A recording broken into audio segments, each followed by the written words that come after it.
Good morning students, welcome to the online classes. In this video we will discuss some examples of NCERT. In the last class we discussed example number 8.1 and 8.2, 8.3. In this video we will discuss example 8.4. तो आइए start करते हैं। कक्षा 9 subject science physics example 8.4 ये आपकी screen पर। Example में कहा गया है राहुल अपनी साइकिल को विराम अवस्था से चलना प्रारंभ करता है। राहुल अपनी साइकिल को विराम अवस्था से चलाना प्रारंभ करता है और 30 सेकंड में 6 मीटर पर सेकंड का ब्रेक प्राप्त कर लेता है। वह इस प्रकार से ब्रेक लगाता है कि साइकिल का वेग अगले 5 सेकंड में कम होकर 4 मीटर पर सेकंड हो जाता है। दोनों स्थितियों में साइकिल का त्वरण ज्ञात कीजिए। तो स्टूडेंट्स यहाँ पर कुछ डाटा दिया गया है, कुछ जानकारी दी गई है, उसको सबसे पहले हमें एकत्रित करना है। एग्ज़ाम में प्रश्न आएगा तो आपको वो जानकारियाँ लिखनी होंगी। वो कैसे कि सबसे पहले देखिए लाइन पढ़िए कि राहुल अपनी साइकिल को विराम अवस्था मतलब प्रारंभिक वेग 0। तो हम लिखेंगे गिवन में पहली स्थिति में प्रारंभिक वेग u इक्वस टू 0। उसके बाद उन्होंने कहा है कि 30 सेकंड में सेकंड समय होता है। तो 30 सेकंड क्या हो गया? समय हो गया। समय इक्वस टू 30 सेकंड 6 मीटर पर सेकंड का वेग प्राप्त करता है।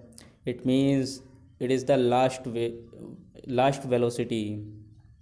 अंतिम वेग है 6 मीटर पर सेकेंड, जिसे हम v से डिनोट करते हैं। तो ये v वैल्यू है 6 मीटर पर सेकेंड। अब देखिए हमें फाइंड क्या करना है? त्वरण a फाइंड करना है। ये पहली स्थिति की बात रही। दूसरी स्थिति में उन्होंने कहा है अगले 5 सेकेंड, तो समय हो गया 5 सेकेंड कम होकर 6 मीटर पर सेकंड हो जाता है। तो 6 मीटर पर सेकंड से कम होकर के 4 मीटर पर सेकंड हो जाता है। इट मीन्स अंतिम वेग 4 मीटर पर सेकंड और प्रारंभिक वेग 6 मीटर पर सेकंड। ये तो बात रही सेकंड कंडीशन की। और उसके बाद इन्होंने फिर से पूछा है क्या? त्वरण a। वही सिंपल है, जो चीज़ हम फर्स्ट केस के लिए करेंगे वही सेम प्रोसेस हम सेकंड केस के लिए करेंगे। तो आइए फर्स्ट केस के लिए इक्वेशन लगाते हैं। स्टूडेंट्स, आपने गति की इक्वेशंस पढ़ी हैं। गति की 3 समीकरणें होती हैं, वो आपको याद हैं? नहीं हैं तो हम क्विक रिवाइज कर लेते हैं। स्टूडेंट्स, यहाँ पर गति की 3 समीकरणें इस प्रकार से हैं। v equals to u plus a t. Second equation है s equals to u t plus half a t square. और थर्ड इक्वेशन है v square equals to u square plus 2as। Students, हमें v दिया है, u दिया है और t given है। हमें त्वरण a निकालना है। s गिवन नहीं है, तो जिन जिन इक्वेशंस में s आ रहा है, दूरी आ रही है, उनको हम नहीं ले सकते हैं। तो सेकंड और थर्ड को नहीं ले सकते हैं। तो हमारे पास ऑप्शन बचता है फर्स्ट इक्वेशन का। तो आइए फर्स्ट इक्वेशन जानते हैं। v equals to u plus a t. इस इक्वेशन में त्वरण a एक्सेलरेशन की वैल्यू हमें कैलकुलेट करनी है, तो हम u को इक्वस टू के दूसरी साइड ले जाएंगे। दूसरी साइड ले जाने पर इसका साइन चेंज हो जाएगा। इस साइड ये प्लस में है, दूसरी साइड जाकर के माइनस में हो जाएगा। तो हमें प्राप्त होगा v minus u equals to a t. Students, फिर से हमें एक्सेलरेशन a की वैल्यू फाइंड करनी है, तो हम t को दूसरी साइड ले जाएंगे। t यहाँ पर मल्टीप्लाई में है, एक्सेलरेशन के साथ मल्टीप्लाई में है, अपोजिट साइड जा कर के ये डिवाइड में हो जाएगा, तो v minus u divide by t. तो फॉर्मूला बना a equals to v minus u divide by t. Students बस हमें यहाँ पर वैल्यू पुट करनी है। v की value 6 metre per second, u की वैल्यू 0 मीटर पर सेकेंड और t की वैल्यू 30 सेकेंड।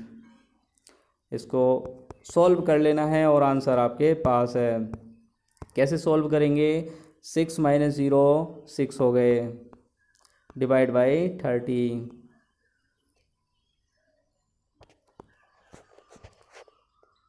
30 से 6 को डिवाइड करना नहीं आता तो 6 से दोनों को डिवाइड करेंगे। 6 1 जा 6, 6 5 जा 30।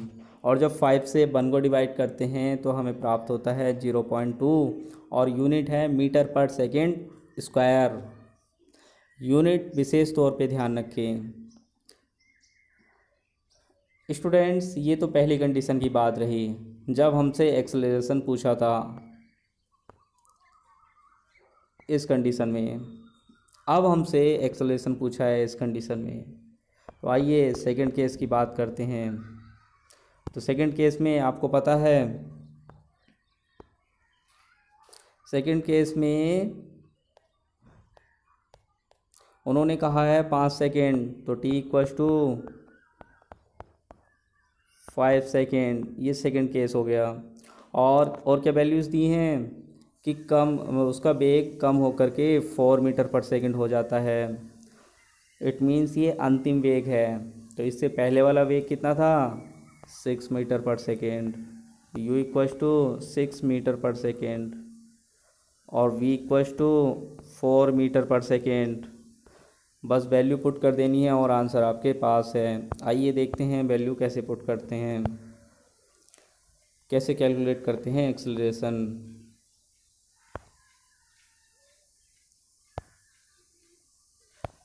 तो स्टूडेंट्स यहाँ पर देखिए u की वैल्यू, v की वैल्यू और t की वैल्यू हमें पता है। बस हमें क्या लगाना है? a equals to v minus u divide by t. और यहाँ पर हमें वैल्यू प्राप्त होती है minus 0.4 metre per second square. चूँकि यहाँ पर एक्सेलरेशन निगेटिव है, हम ब्रेक लगा रहे हैं, वेग घट रहा है। जब भी वेग घटेगा तो एक्सेलरेशन निगेटिव होगा, वेग बढ़ेगा तो एक्सेलरेशन पॉजिटिव होगा। निगेटिव एक्सेलरेशन को रिटार्डेशन, मंदन कहते हैं। कंक्लूज़न हमें प्राप्त हुआ, कंक्लूज़न हमें प्राप्त होता है कि साइकिल का त्वरण पहली स्थिति में 0.2 मीटर पर सेकेंड स्क्वायर और दूसरी स्थिति में 0.4 और कैसे निगेटिव के मीटर पर सेकेंड स्क्वायर है। इट मीन्स पहली कंडीशन में तो एक्सेलरेशन लग रहा है और दूसरी कंडीशन में रिटार्डेशन। पहली कंडीशन में त्वरण लग रहा है और दूसरी कंडीशन में मंदन लग रहा है।